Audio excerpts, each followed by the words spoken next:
menjelang Ramadan diliburkeun ngaji mingguan sajero di bulan Ramadan urang make ilmu hasil urang ngaji sataun dina sataun pengajian urang loba anu arasup ka jero hate urang ilmu melalui pengajian di lemburna masing-masing di dieu aya nu di TV segala macam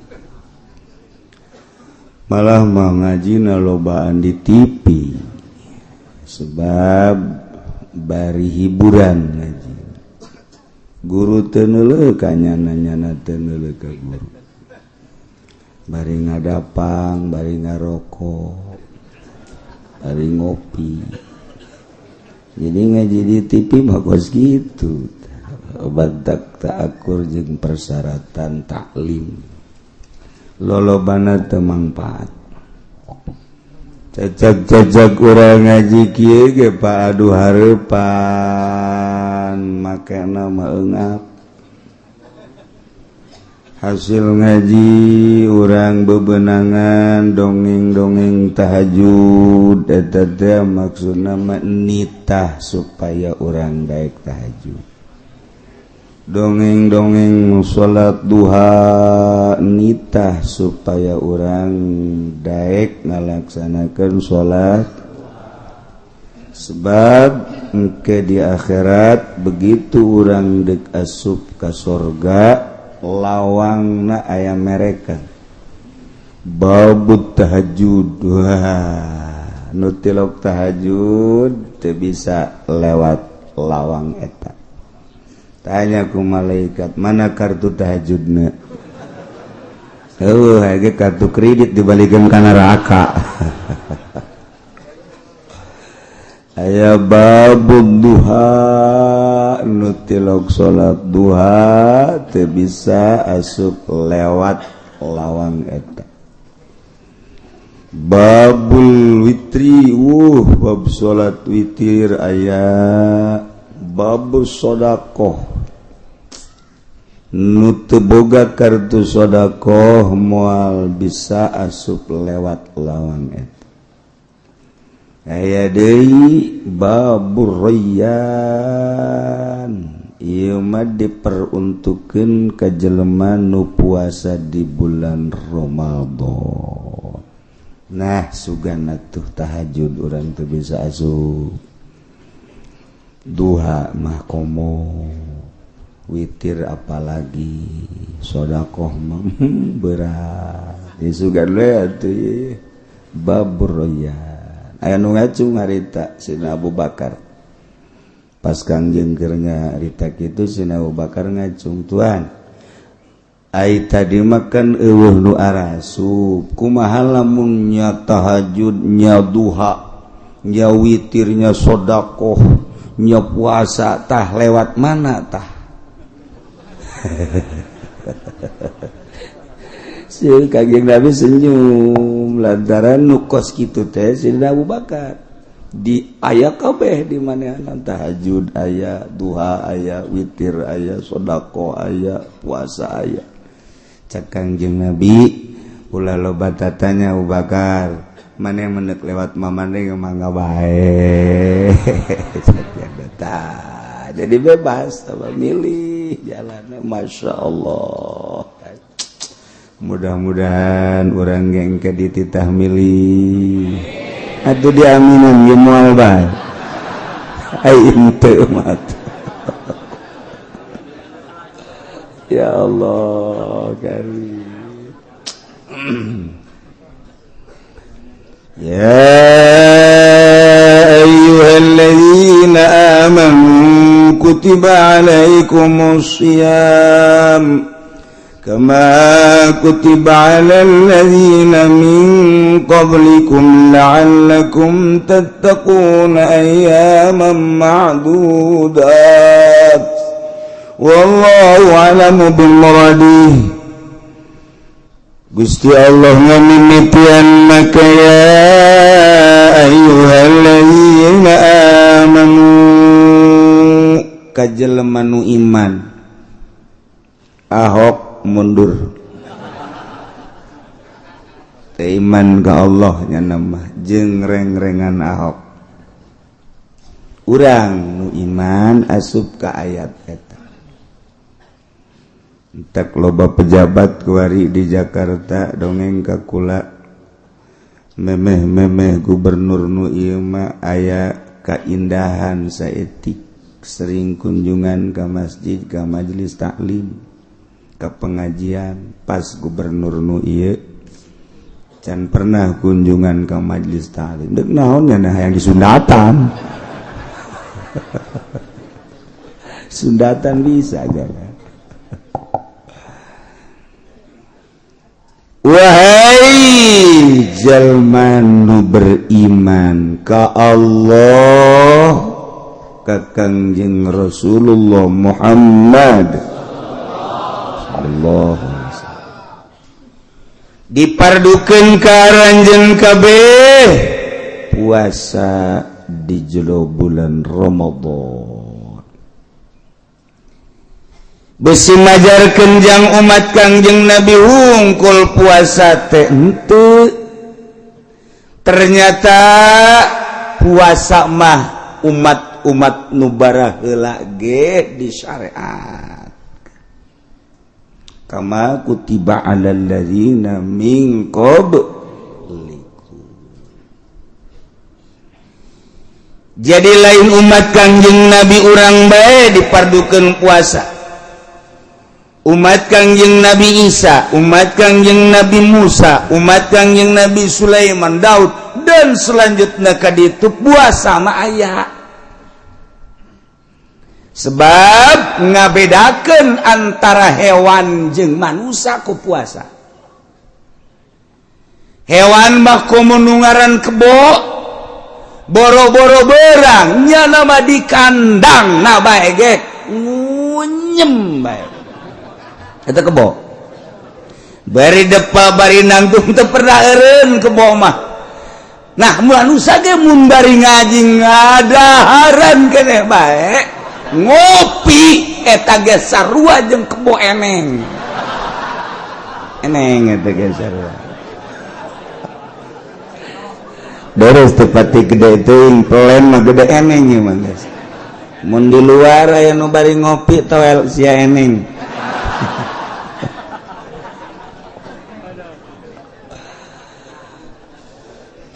kahebatan hewan teh hampir seluruh hewan karar itu baik terus nyatuan hewan mah tanpa pamrih manusia ge lamun terus nyatuan tepati aya beda atuh jeung hewan-hewan nu sejen jangan bedakeun manusia jeung hewan ieu secara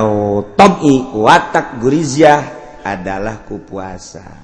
ngabedakeun antara manusia jeung hewan secara filosofi mah akal fikir mantek mah nah urang teh kuari mayedeuk dibentuk ku Allah supaya bener-bener jadi manusia maka tiba heula puasa mati zaman Kangjeng Nabi Adam terus Kangjeng Nabi Idris terus Kangjeng Nabi Nuh terus Kangjeng Nabi kadieuna terus Sulaiman Daud terus datang ka Kangjeng Nabi urang ieu instruksi puasa mah aya sababaraha profesor meneliti sababaraha doktor meneliti Jerman Amerika, Prancis aya bahasa dina Al-Qur'an kama kutiba alal ladzina min qablikum coba di Injil mana instruksi puasa coba di Taurat mana instruksi puasa coba di Zabur mana instruksi puasa ternyata di Injil eueuh di Taurat eueuh nyana kaget dokter meneliti ternyata laporlah ke profesor Islam, disengserikan ku profesor Islam, ku doktor Islam, lantaran mual bohong Al-Quran, kama kutiba alal ladzina min qablikum la'allakum tattaqun. Teliti kembali, ternyata ku barisan Kristen, ku Yahudi teka teliti nu bisa meneliti justru ilmuwan Islam. Begitu aya seorang doktor di India meneliti Injil Barnabas nu asli aya instruksi puasa, Taurat ge sarua aya. Begitu diangsongkeun kagetnya. Ialah keistimewaan penelitian ahli agama di urang Islam. Jadi lain bae Al-Qur'an digali, terus Injil, Taurat, dan kitab-kitab agama nu aya termasuk Zabur. Nah eta diteliti ternyata memang aya. Mun nyana ngabejaan eueuh berarti Injilna tahrif,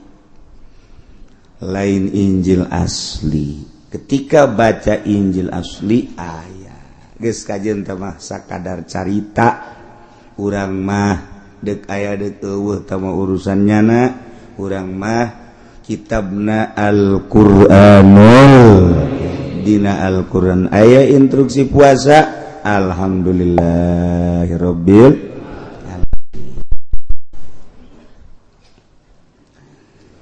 Kulantaran urang mah iman ka Allah, iman ka Kangjeng Rasulullah, sementara Allah ngainstruksikeun puasa,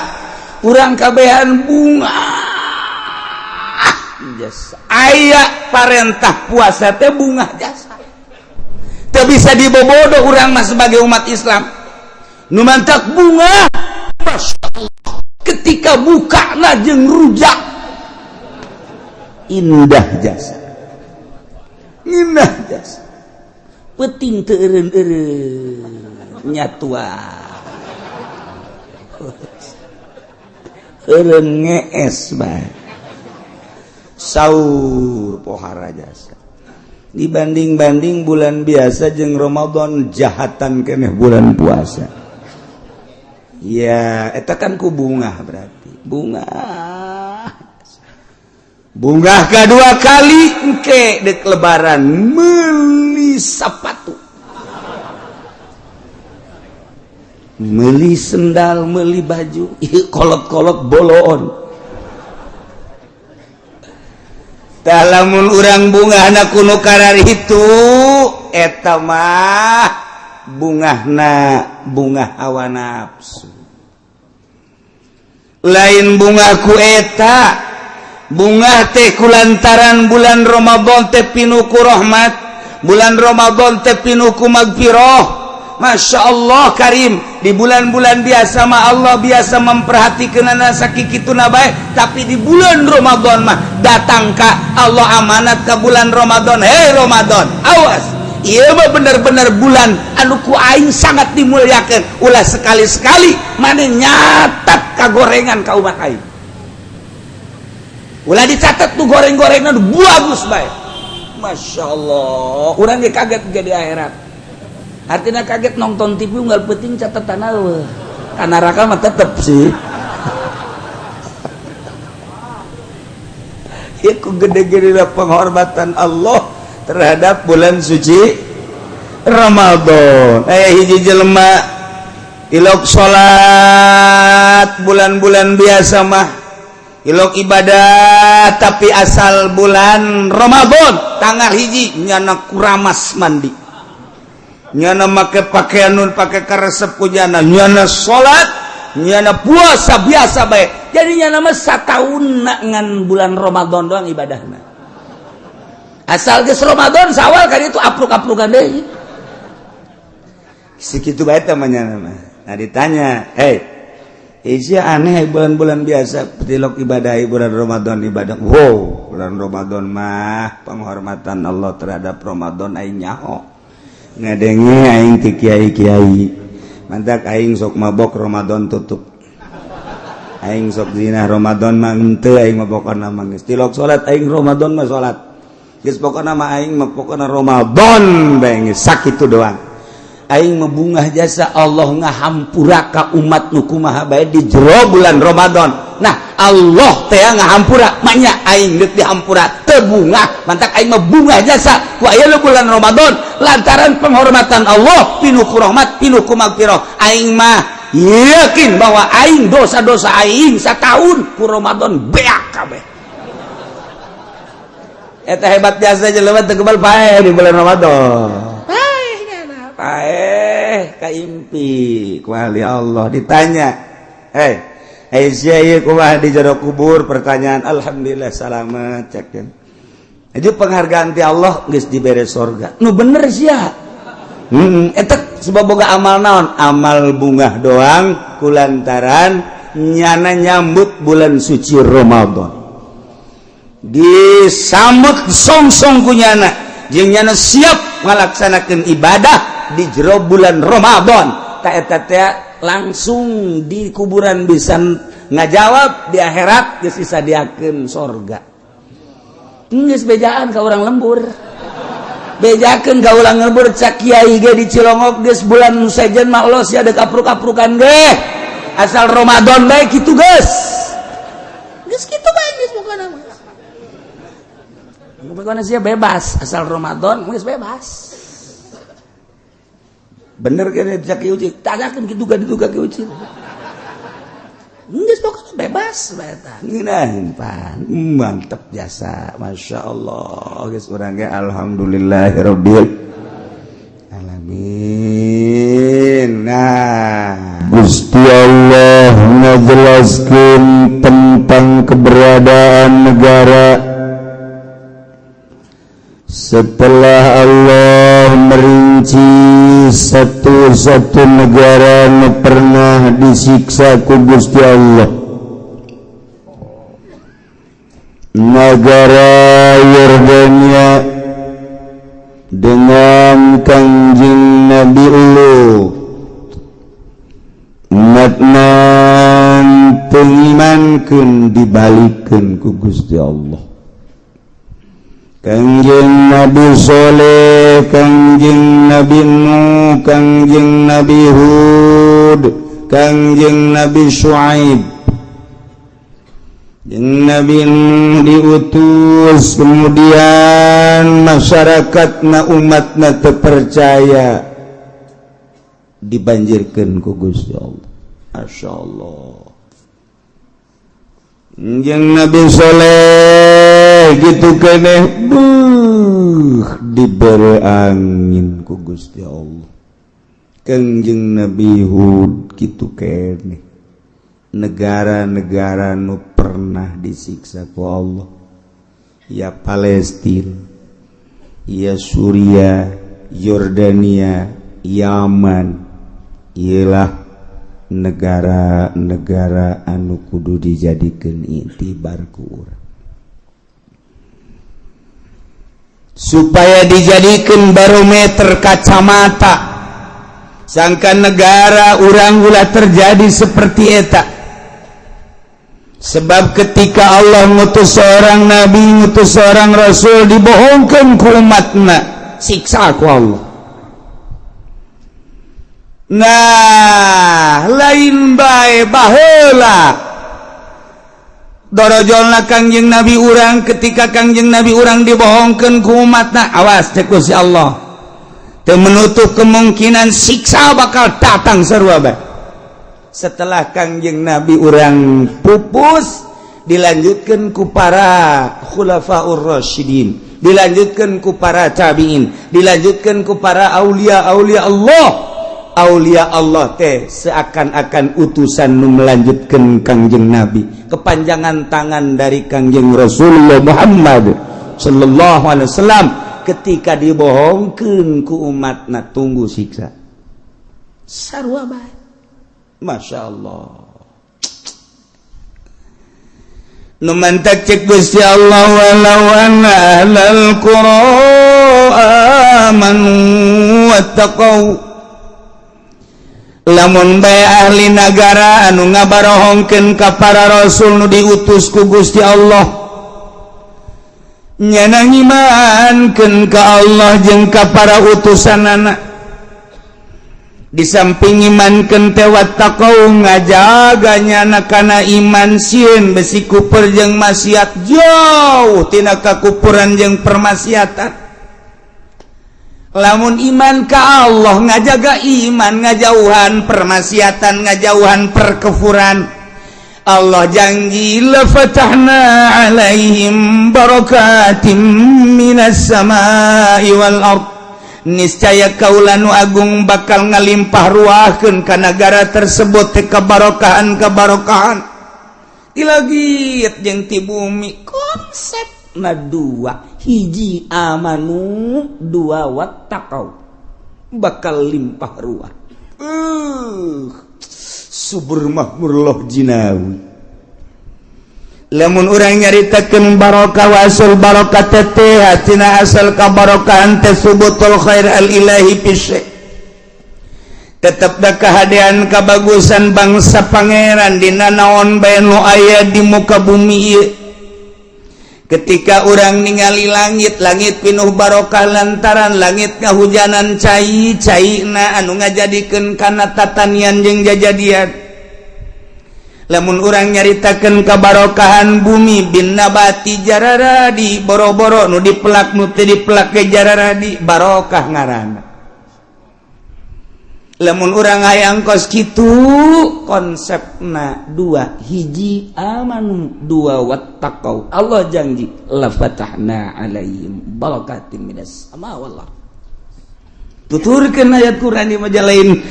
pidauh bupati mah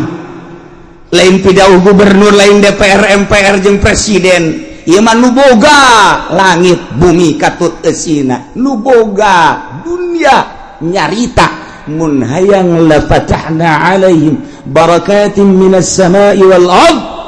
dua amanu wattaqau iman takwa ya Allah dibaca nama hampang iman takwa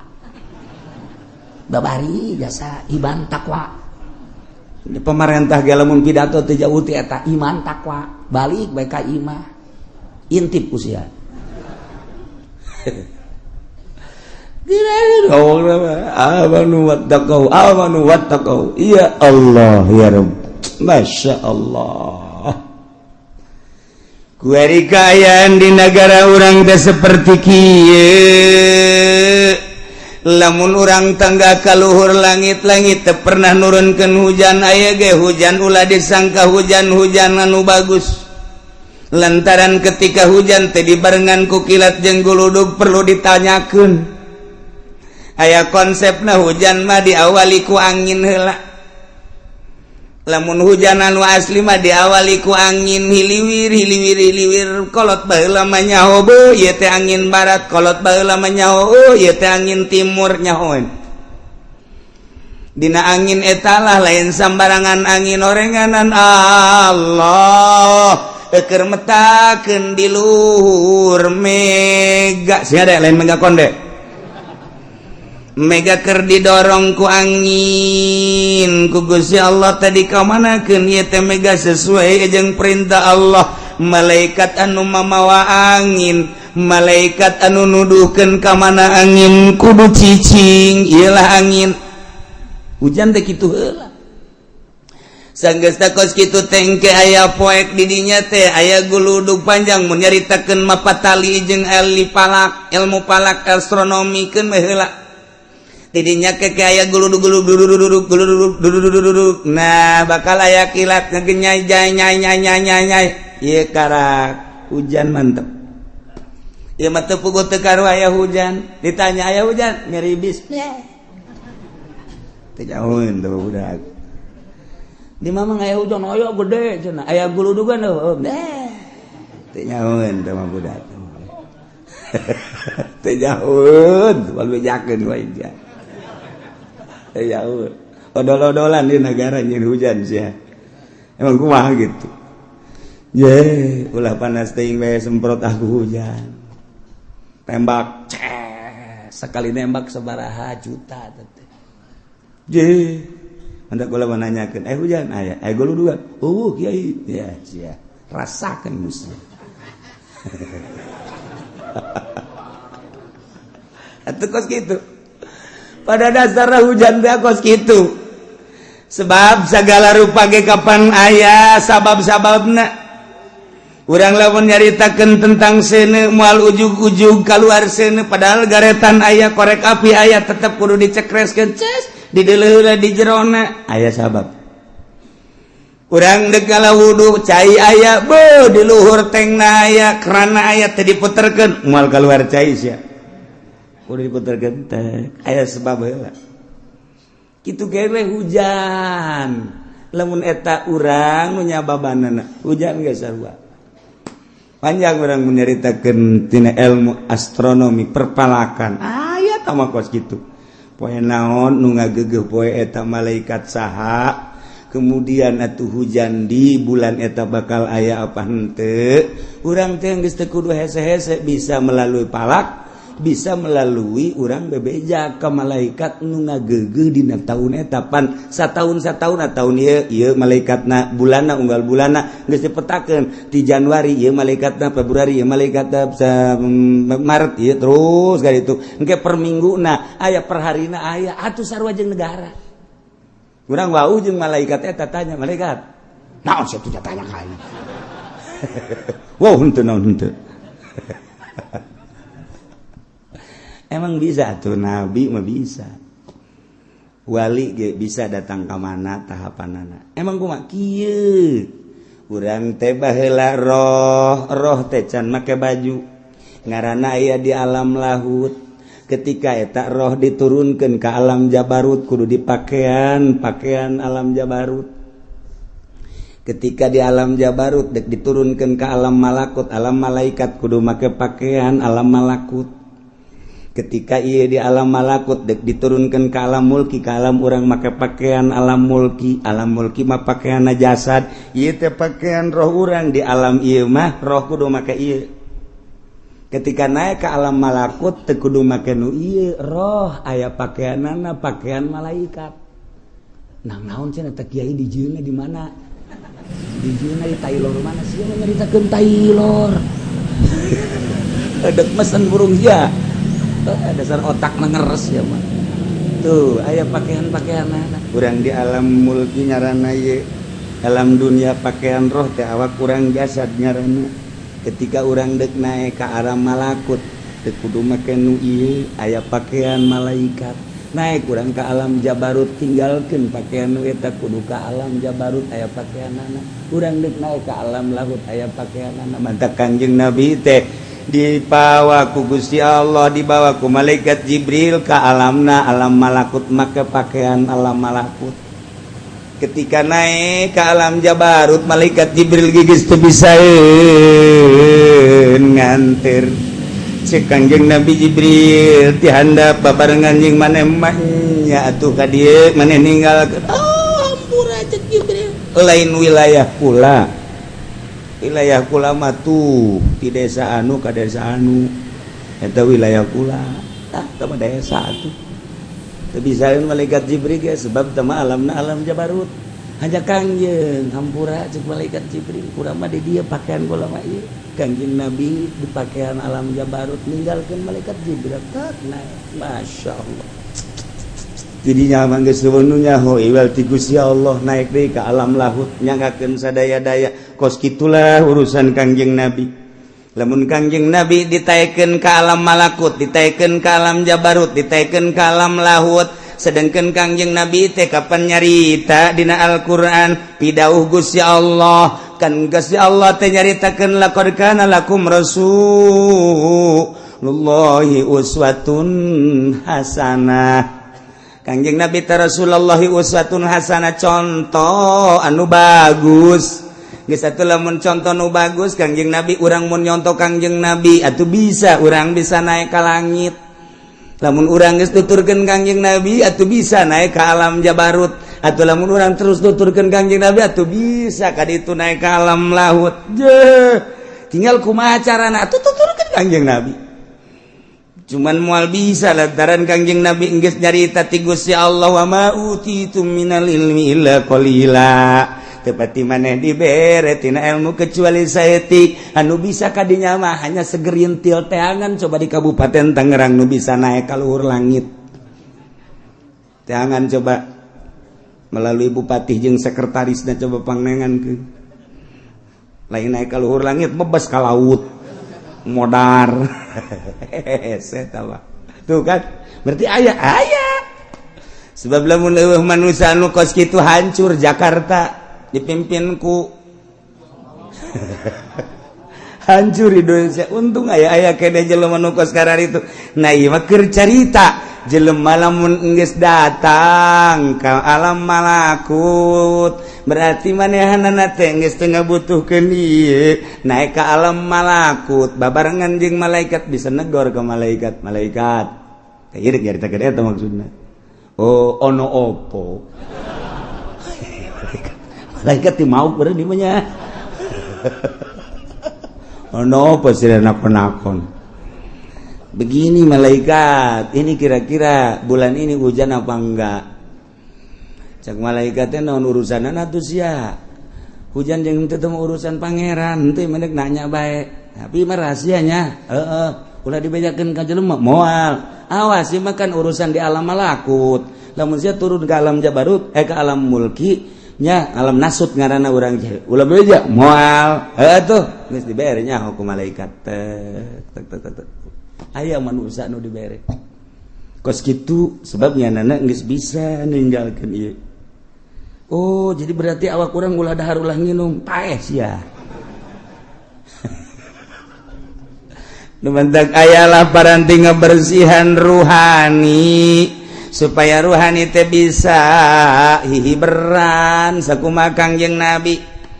belah dieuna Sayyidina Umar, belah dieuna Sayyidina Abu Bakar, belah dieuna Tuan Syabdul Qadir Jailani, belah dieuna Syekh Nawawi Tanara, belah dieuna Syekh Asnawi Caringin, belah dieuna Syekh Daud, belah dieuna tah nu kurang dizarahan di kitu Ki Mansur nu kurang dizarahan di unggal para wali eta teh nu rohna geus bisa ninggalkeun ieu nyana make pakaian alam malakut aya tuh leuweuh wae tuh ese negara acak-acaka ya Allah ya Rabbi masyaallah karim lamun urang di zahir kuari teh budak mah make pakaian SD handapna beureum luhurna putih merah putih budak teh kuari di SMP pakaian SMP kuari manehanana neuk digawe di desa make pakaian desa kuari neuk digawe di kecamatan make pakaian donan garang PNS kuari digawe di kabupaten make pakaian PNS tanggeus lain deui kuari bupati ge pakaian lain deui gubernur lain deui presiden lain deui aya pakaian-pakaianana di alam eta ge sarua masyaallah karim. Nah ieu mah kajen tamakeun carita urusan ilmu kawalian nu mantak urang kudu ngabersihan ruhani urang belah dieuna mah kakarak ngabersihan hate doang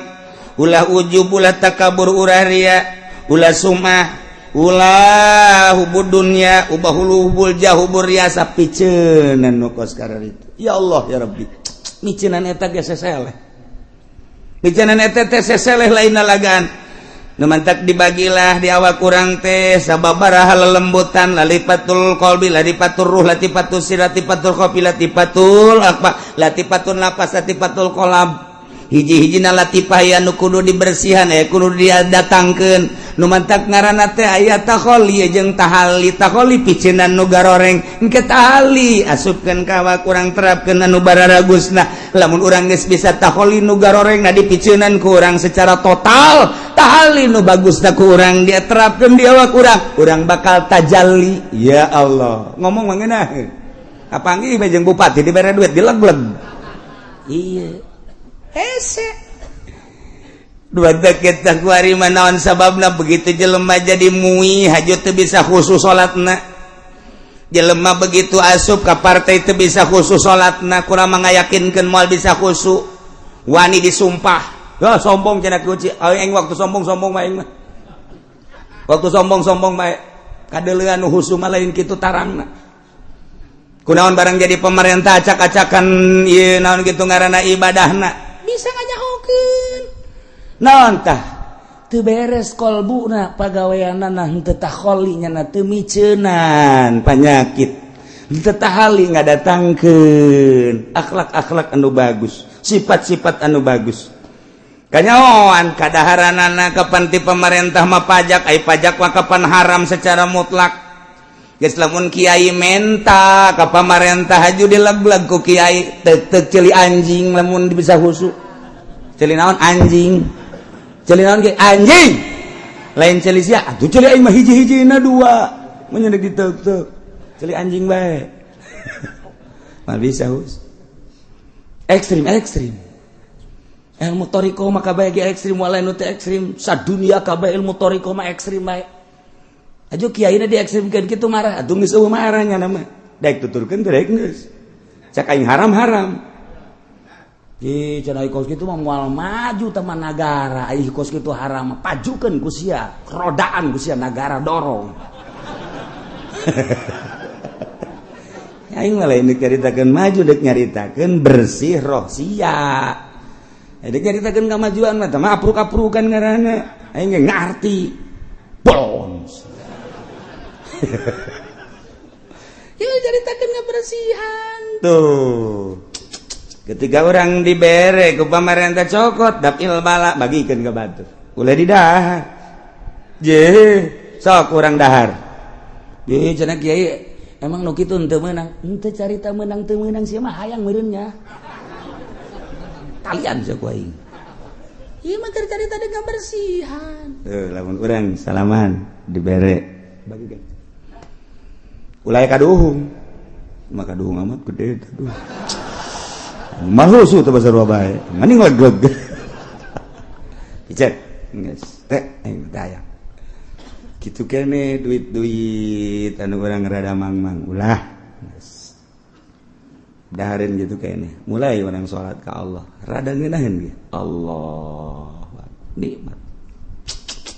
tuh terus beki dipikiran beki jiwet kuari nyaetikeun geus bisa kos kitu nyaetikeun saetik urang mah sok nyaetikeun teh di hareupeun jelema lamun hareupeun tamu mah cemi geus sadaharna tilu ieu na ge tilu set teh kadeuleula saeutik mah cak tabu teh hebat amat mah kiai geus zuhud jasa hebat kana dunia geus tamu balik bae dahar deui cak pabajikan lah kaji kok dahar deui tadi aing nya baturan tamu abeh ku pajar tamu pajar tasawuf saeutik jadi loba kuari loba tuh kuari mah boho itu biasa tah eta kan blon eta kiai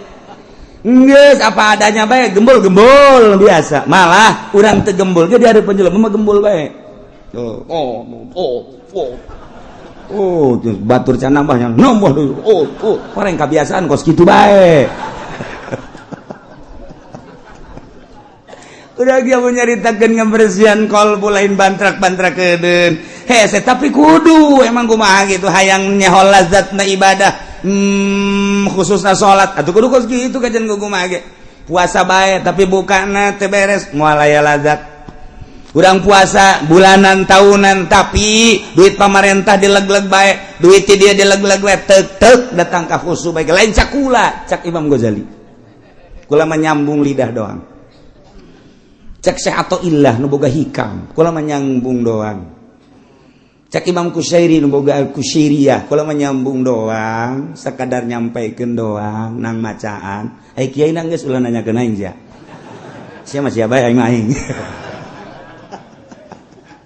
ih engke beda urang lamun oh jaheuh nya surtil ngaranna filter beda dengan sendirina mentak cek dina hikam ulah nyaritakeun nyieun kolong nyieun bae bale kolong bakal aya sorangan ulah ngahaja nyieun kolong ai bale teh diberesan atuh mah aya kolong-kolong asal nyieun bale kolong aya asal nyieun bale kolong aya atuh asal dibersihan eta khusu aya asal dibersihan marifat aya gitu bae teh mah otomatis sama ngaranna injection saya yang serikeun aing ya Allah ya Karim. Nah ieu mah keur carita bersihan gerage sebab di awak urang aya roh, di jero qalbu aya sir. Di jero qalbu urang aya sir, di jero awak urang aya ruh. Ruhna qalbu sir, ruhna awak urang ruh. Jadi berarti aya 4 dimensi di awak urang. Dimensi zahir awak urang, dimensi batin roh, dimensi jero qalbu, dimensi jerona adalah sir. Aya nu datang ka awak doang pikih ngaranna, aya nu datang ka qalbu mulai tasawuf tasawufan gene, aya datang ka sir, aya datang ka ruh ibadat. Mentak ditata geus datang ka mana urang ibadah. Kadeulean bakalna sebab ibadah zahir mah kos kitu, ke lamun naik ibadahna geus datang ka qalbu kos kitu aya cirina, ke lamun naik di ibadahna geus datang ka roh kos kitu, sir kos kitu.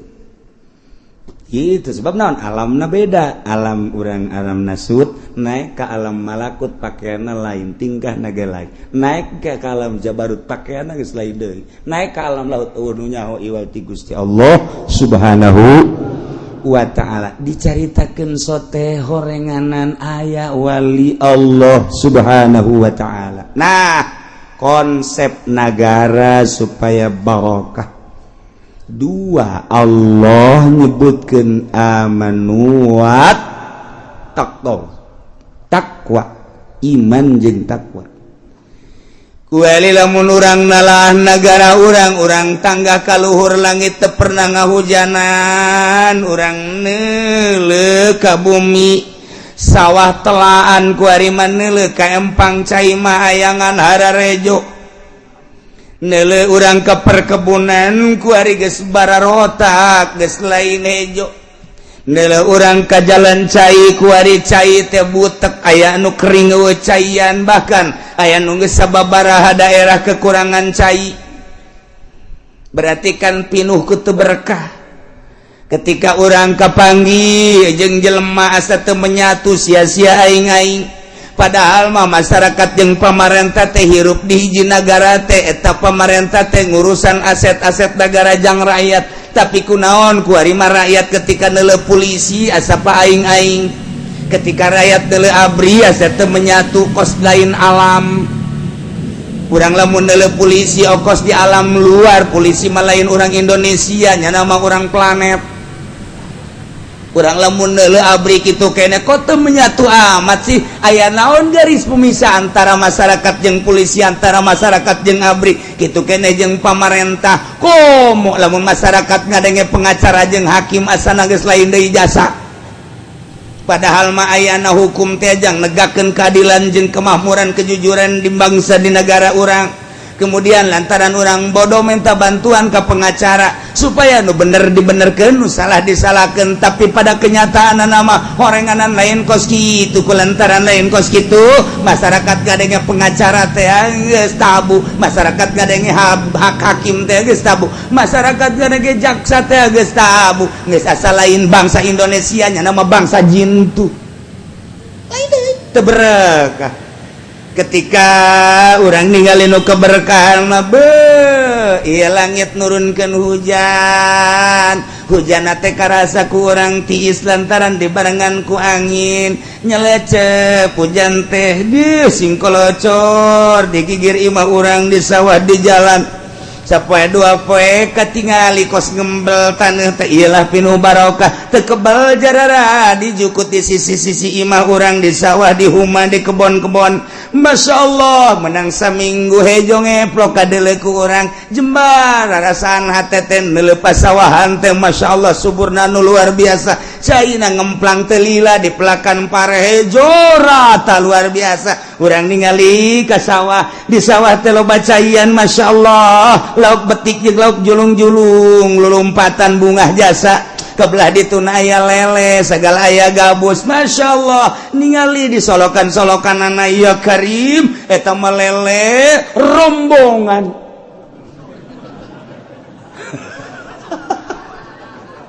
pika-pitaeun budak anti dinya rencana budak di sawah itu teh jalauk betik jeung betok sakitu lobana kabeneran sawah teh belah ditu nama henteu dipelakan lantaran jero yu urang tahu coba bebejakan nu boga sawahna mang ja ieu mah henteu kapelakan kukula dek ditaunya henteu nanaon atuh ke bagi dua jeung mamang masalah geus mang ditau ya Allah keplok masya Allah eta lauk datang ti mana araraya nu betik nu betok julung-julung balik ka imah subur ngaranna nu barokah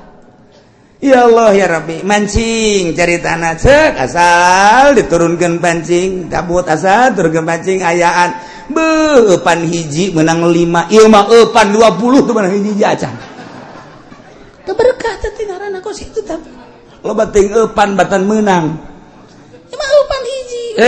masya Allah kolot baheula ditahan ku urang sing ades ya eupanna kade belah make ulah make curug eta teh ulah make peso eupanna teh kudu dipotong kuduna make awi hayang meunang mah sia tuturkeun kolot baheula ulah make curug ulah make peso make awi teh aya parantina sok gara ciduhan heula memehna eta pancing teh sok asupkeun beus geus diasupkeun ciduhan teh teu bae kaduh memeh dikahandapkeun lauk geus kieu bae berkah teh ngaranna ieu mah mancing sakadaek-daek diasupkeun pancing kieu ti isuk datang ka asar teu meunang hiji-hiji acan pas dek balik meunang alhamdulillah lele hiji bunga ngolosot deui ngendongengna doang ka pemajikan we meunang ka ngonong hiji aduh mana ngoloso deui teh kudu bebeja tah kos kitu mah teu berkah ngaranna tuh beda berkah ya karim udah jamun nyarita gadog geludug aya deui geludug nya turun deui hujan masya Allah di luhur turun hujan nu mawa barokah tanah embel ngajadikeun segala rupa masya Allah pare jaradi nu dipelak ku manusia jagong jaradi nu dipelak ku manusia kitu kene kacang kitu kene cabe jeung sajabah nu dipelakna jukut dan segala rupana pan aya sapi aya munding aya domba luar biasa poharana siraru daratang bagian hayam coba eta kabagian kabeh berkah ngaranna geus hayam jeung hayam teribut lantaran loba siraru loba simeut kitu keneh manuk teu kudu malingan pare lantaran simut ngararapung manuk cukup ngadaharan simeut doang ge simeut boga dahareun loba ambalaya hayam kitu keneh geus puguh munding sapi jeung ka kebol munding mah lain lalagaan eta bajukut geus teu kadahar ku hewan-hewan pare ge kitu keneh jagong cabe berkah ngaranna itulah keberkahan ayang berkah kos gitu konsepna naon kiai ulah nuturkeun pamarentah konsepna nuturkeun Al-Qur'anul Karim mana ieu walau anna ahlal qura amanu wattaqau lafatahna alaihim barakatim minas samai wal ard kararitun teh si manusia nyahon teh si nyaho kitun teh henteu lolobana kumaha walakin kadzabur rusul fa akhadnahum bima kanu yaksibun tetapi lolobana manusia mah geuningan ngabohongkeun ka para rasul nu bada heula kabladina ngabohongkeun ka para wali-wali Allah ka para ulama kulantaran teu ngadenge ucapan-ucapan ulama atuh fa akhadnahum ku Gusti Allah disiksa Allah nyiksa nabi makanu yaksibun ku kakufuran anu kunyana diusaha ku kitu permaksiatan nu kunyana diusaha ku ari dipigawe pam-pam ku manusia di Indonesia ku masyarakat mabok ieulah Allah nyiksa bimakanu yaksibun ku mabokna manusia ku ari masyarakat Indonesia teh judi ieulah nu bakal disiksa ku Gusti Allah ku pagawean judina pagawean zina kuari iyalah Gusti Allah bakal nyiksa ku zinahna para masyarakat Gusti Allah teh bakal nyiksa ku pagawean bangsa ku pagawean umat lantaran korupsi pemerintah korupsi masyarakat maling atuh sarua bae ngan beda bahasa iya Allah bakal nyiksa ulah kaget lamun kuari tadi berkah ke negara Indonesia nu sakieu suburna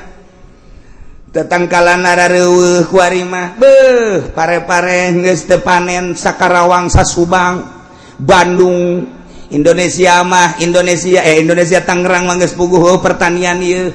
tapi kapan aya sabaraha kontrakan kuari anu ditutup we nu ngontrak teu berkah kan ngaranna teu berkah kuari anu boga 50 kontrakan kuari aya anu 10 doang anu ngesi 40 eueuh barang ditanyakeun lantaran pabrikna gulung tikar balik teu berkah aya deui pengontrakan nu belah ditu eusi namangan unggal kontrakan loba nu maling bae pindahnya ka kontrakan lain teu berkah sarua bae ieu berkah ya bakuari ya Allah ya Rabbi. Nah urang lamun neuleuh di Indonesia lamun urang ningali ka India kamari kapanasan 4.000 nu pararaeh sabada kapanasan kuari dihujanan ku Gusti Allah geus 2.500 nu paeh mejeunana Pakistan kamari 2.500 keur panas maeh kuari dihujanan ku Gusti Allah 1.000 nu paeh hitung ku sia teu kudu make kalkulator 1.000 Kashmir deui geus aya hampir 1.000 nu paeh dah para raeh padahal malamun ku urang dihitung eta teh derajat kakarake 49 derajat can 50 Saudi Arabia mah geus mencapai 50 tapi henteu naon tenan siksa mah geus kitu aya naon eta di India nu nyaho iwal ti jelema nu nyaho atuh heses yang masih ngomong aya seorang dai waliullah dakwah di India kemudian pada bulan Rajab kemari jelema tersebut diculik dibawa ke Amerika dibunuh hiji waliullah nomor kedua ya jelema dakwah di India sarua bae istimewa dakwahna eta teh kira-kira umur 45 tahun jelema loba jasa nu arasub Islam culik deui ku Amerika dibunuh deui di Pakistan hiji golotama kemudian nyada dakwah lain lalagaan hebat na eta jelema dakwah teu perlu kukuana dicaritakeun ngaranna kemudian tangkap di Pakistan dibunuh kene di Pakistan terakhir di Kashmir eta ge sarua bae dibunuh kula geus boga piling ngan aidek ngomong besi nyanyahoanan sakula di bulan Rawah teh asana India disiksa kajen ku kumaha sebab nu dua eta wali Allah nu di Pakistan wali Allah asana kajen ku kumaha kena siksa ngan teu ngomong we kula Masya Allah terjadilah sabaraha ribu datang ka kuari panas paeh loba cai paeh kana bah ulah saudara ieu dicaritakeun sote lainna naon sing hade atuh di negara urang ulah terjadi seperti kitu yuk urang tingkatkeun sifat kebangsaan urang sifat kitu kepatriotan urang keagamaan urang ngahiji sakumaha baheula ulah aya gap ulah aya jurang pemisah antara urang jeung pemerintah antara urang sesama urang ieu mah urang salap itu modern kok aya beda nu modern ka salap sinis baik orang salap atau pernah sinis kan nyana eta menyaritakeun tentang kebobrokan modern atuh lain sinis ngaranna ngajelaskeun enggak teu pernah sinis tapi kunaon nyana embung kapanggih ieu nu bakal jadi siksa kitu keneh jeung pamarentah jalain keheul nu jadi pamarentah ge kadang dulur urang kadang tetangga urang kadang kawauh urang ketika dicaritakeun kabobrokanana pajar aya ge lain karena sehat sing hade sia ulah kitu atuh ieu negara urang ieu teh lain nu maneh ulah mentang-mentang kerja di pemerintah bupati gubernur presiden asa nu aing nu urang kabehan wajar lamun urang negor kade ulah sok kamalinaan teuing da leluhur urang inget leluhur urang baheula ieu teh hasil merdeka teh nang kolot urang baheula nah nyatukeun ku urang ieu akibat daripada pasalia Muhammadiyah ka dieu lempangna NU ka dieu lempangna Golkar ka ditu lempangna P3 ka dieu lempangna PKB ka dieu kapan cenah bangsa kok beda-beda sih nah ieu lah nu kudu ku urang diperhatikeun diamati supaya urang ngahiji aya butuh mah partai pek bae ketika teu butuh deuk kudu dikumahakeun deui nah lamun urang amanu wattaqau Allah janji la fatahna alaihim barakatin minas sama duh lamun geus dibere barokah kan ngeunaheun urang hujan turun ngenaheun tanah jadi tatanen gitu keneh hasil tanina kemudian kurang didahar ngeunah di daharna jadi cai mani disalurkeun ka pamajikan urang cara nyalurkeunana make aturan Islam maca doa heula urang Allahumma jannibis syaiton wa jannibnas syaiton ma razaqtana mun teu nyahoeun mah pamajikan nanya mah ngadoa heula emang nanaonan ih sia mah kumaha sih engkos duduk ngariung bae jagana ngataku ka pamajikan aku kudu ngaji mun teu ngaji pajar ngariung urang udah kan salurkeun ka pamajikan urang set ketika urang dek keluar cai mani aya babacaanana di jero hate bae lantaran ayat supaya naon anakna supaya nyaho kana agama ya Allah aya aturan-aturanana engke disalurkeun aya lah terkandung di jero beuteung ibu keluar masyaallah gunting rambut di marhabaan deut kabelah dieuna aya HP malekeun guna tak lantaran tatadina dibacaan di doa ayat TV bungen ya nama ngandeuleuh doang paling ya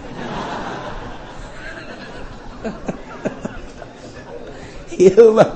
lu mantak anak kurang gede can sakola geus sayang meuli HP kemudian dibelikeun jamarah bae main internetnya na di HP ge wih luar biasa kabelah dieuna bisa muka sorangan tek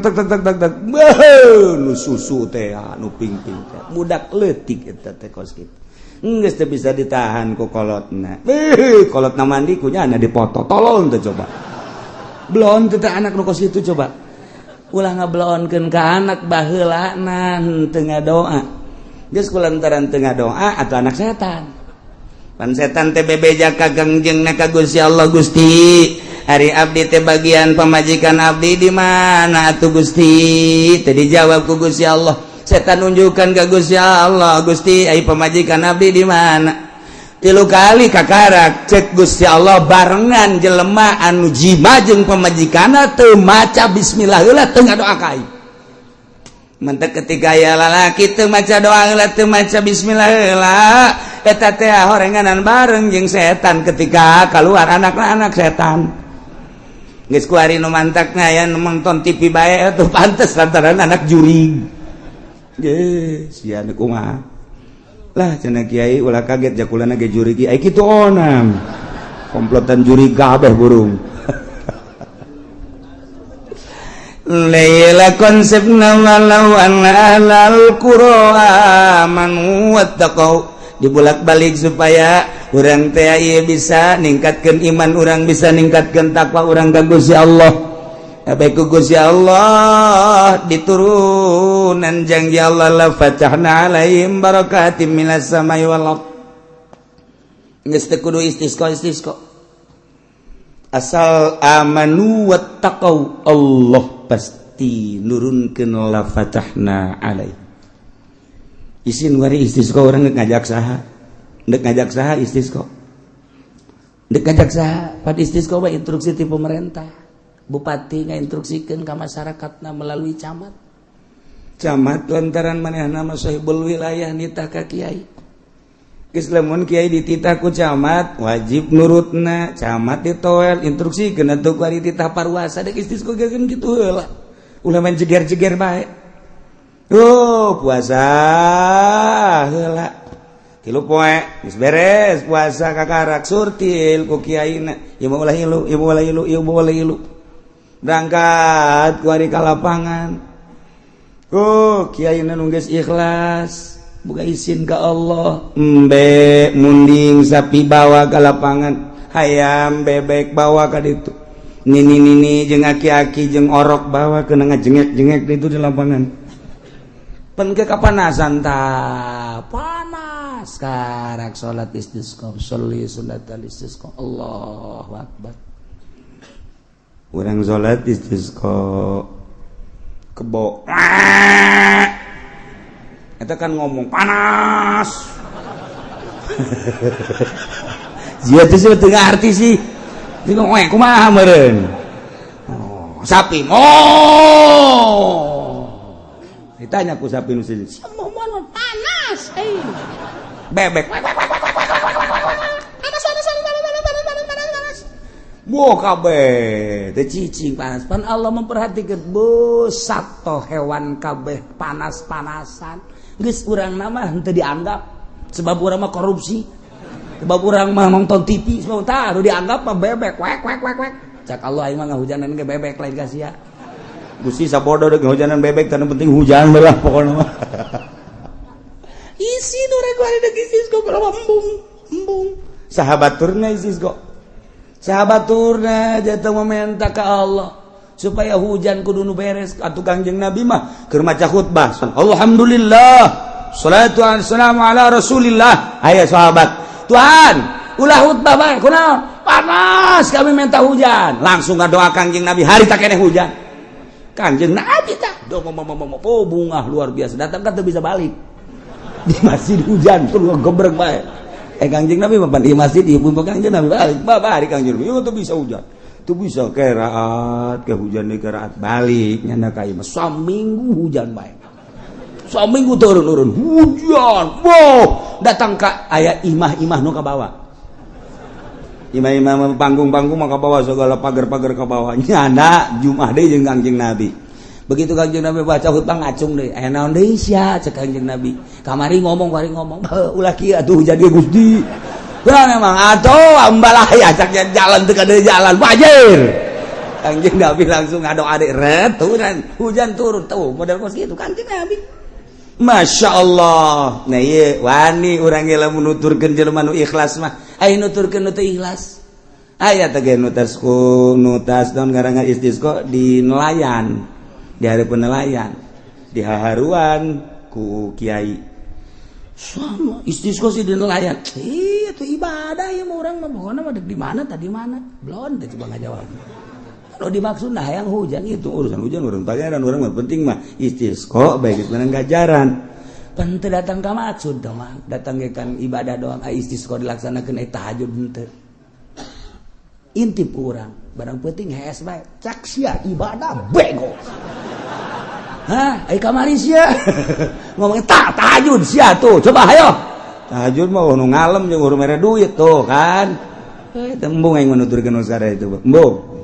munuk ikhlas tu andieu karak daek atuh kiai bae uai ge embung ieu bae konsepna laksanakeun amanu wat taqau lamun hayang subur turun hujan ge urang kabehan di imah masing-masing tingkatkeun iman urang tingkatkeun takwa urang lobakeun tadarruk ka Gusti Allah taubat ka Gusti Allah enta masing-masing Gusti abdi butuh cai sok penda sakali dua kali ai istisqa teu bisa mamani ngadoa bae ngan ieu amanu wattaqau bisa ku urang dipake tawasul ahli-ahli Allah sakumaha Sayyidina Umar tawasul sakumaha Sayyidina Ali tawasul ketika hayang turun hujan teh urang ge nyaritakeun ieu bae Gusti teh janji cek Gusti dina ayat Gusti teh walau anna ahlal qura amanu wattaqau lamun ahli nagara arariman jeung tararakwa cak Gusti la fatahna alaihim barakatim minas samai wal ardi langit bakal nurunkeun hujan bumi bakal ngajadikeun jajadian tina sabagian hamba Gusti teh abdi Gusti abdi teh hayang ningkatkeun iman abdi takwa abdi sakieu mah jararasaan abdi geus tingkat jasa sia cak Gusti Allah ningkat ge cak aing mah henteu mal ka dihujanan engke urang makin hari terus engke ge aya ti Gusti Allah masyaallah mantap ai kudu nama amanu wattaqau pimimpin nagarana kudu ngainstruksikeun ka masyarakatna kudu ningkatkeun keimanan jeung takwa ka Gusti lantaran besi disiksa ku Gusti Allah engke lamun arariman jeung tararakwa makan ku Gusti Allah teh dibere kabarokahan langit turunkeun hujan anu pinuh bakal nyuburkeun bumi bakal ngajadikeun jajadian pinuh kasuburan tetapi naorenganan walakin kazzabu fa akhadnahum bima kanu yaksibun lalobana mangabohongkeun ka para rasul para nabi ngebohongkeun kuring apakah para wali ka para ulama atau Allah bakal nyiksa ku pagawean-pagawean nunang tangan ka Gusti Allah. Na'udzubillah min zalik. Yuk masing-masing di imah masing-masing geus ulah waka ngajakan batur sorangan deh la jadidu imanakum bila ilaha illallah lobakeun maca la ilaha illallah lobakeun maca sholawat ka Kangjeng Nabi kabla dieuna terus tingkatkeun katakwaan urang ka Gusti Allah mata urang takwakeun ka Gusti Allah ulah didelekeun kana paharaman-paharaman ceuli kitu keneh irung sungut kitu keneh tujukeun ka Gusti Allah kadanan para wali mah geus ninggalkeun alam ieu naek ka alam malakut pakaianna geus pake pakaian malakut Dementak lamun malaikat meneuleuh ka roh nu aya di kuburan malaikat atuh urang lamun geus aya di alam eta bakal neuleuh ka roh sakumaha nu kukula sering dicaritakeun Mama Sobari Cilimus keur mingguan pan kieu tangga kaluhur innalillahi wa inna ilaihi kaget pan jamaah kabeh naon mama roh Mama Ilyas Banjar naik ke langit pupus eta bisa kadeuleuh hujan bisa kadeuleuh Haji Pendiki kabarieun le kuntilanak meureun sabangsa manan kitu ge nya tak bisa deuleuh roh lain sabaragan berarti kan hamba Allah aya nu bisa contoh Mama Sobari teh murid Mama Khalil Bangkalan ai Mama Khalil Bangkalan murid Syekh Nawawi Tanara ai Mutanam Syekh Nawawi Tanara murid Ki Hamid Khatib Asambasi ai Ki Hamid Khatib Asambasi murid Syekh Samsudin ai Syekh Samsudin terus kata Tuan Abdul Qadir jeh nu mantak bararsih batur mah tuh bisa kadeuleuh geus ieu mah keur carita mun geus aya di alam malakut ninggalkeun alam ieu bakal kapanggih urang jeung roh bisa ngobrol urang mun zarah ngobrol Assalamualaikum woi apa kabar baik-baik saja caknya nanti oh iya bagaimana di sana itu bagaimana keadaannya wah gersang sekarang iya ngobrol orang dirinya emang ngobrol lah gitu tuh lain kayak siapa datang ke kuburan gitu hayang pajar hebat takol habak